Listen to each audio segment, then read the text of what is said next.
This is Brent with Lykins Motorsports, and in the famous words of Hannibal from the A-Team, I love it when a plan comes together. It was a nice long weekend, and I decided to take JJ to the dyno of the day. JJ being my 352 project, and with the tunnel ram, new tunnel ram setup. And, you know, I was kind of apprehensive. I didn't know exactly what was going to happen. This combination seemed to just want 465 horsepower. I mean, it didn't matter really what I did to it. That's what it did. And I was bound and determined to overcome that goal.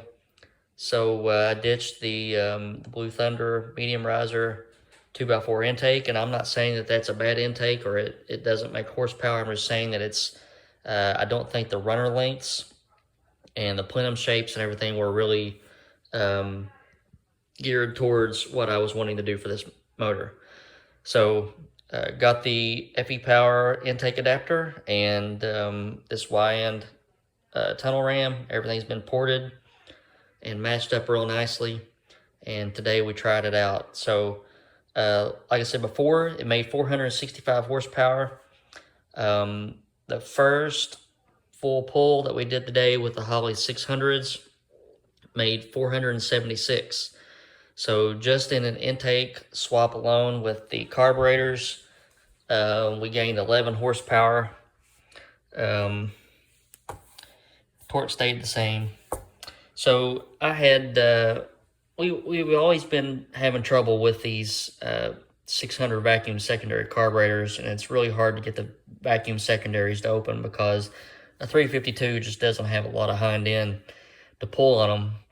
And so I had Jay Brown, he asked if I wanted to borrow a set of his 660s, and I took him up on that offer. So after that first pull, we got the carburetors up on the 352, and with just a carburetor swap, we got 496 horsepower, 440 pound-feet of torque.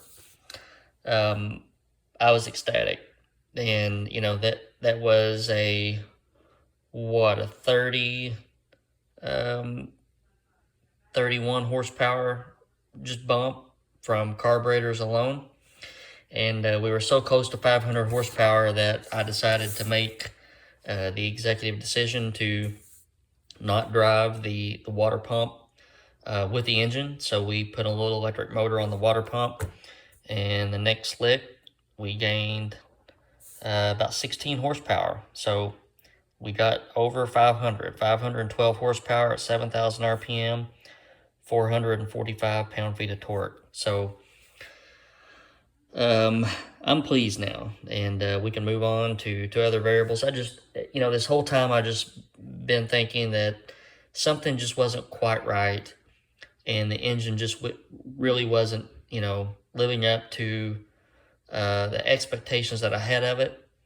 And, you know, as of right now, we're up over 1.4 horsepower per cubic inch, and I plan to go on a little bit higher. I'm going to take a break for a while. I want to probably try to move these Holley 600s and get my own set of 650s or 660s mechanical secondary and mount them what we call side saddle, sideways, and use a traditional tunnel ram carb linkage. So I'll be putting these up for sale.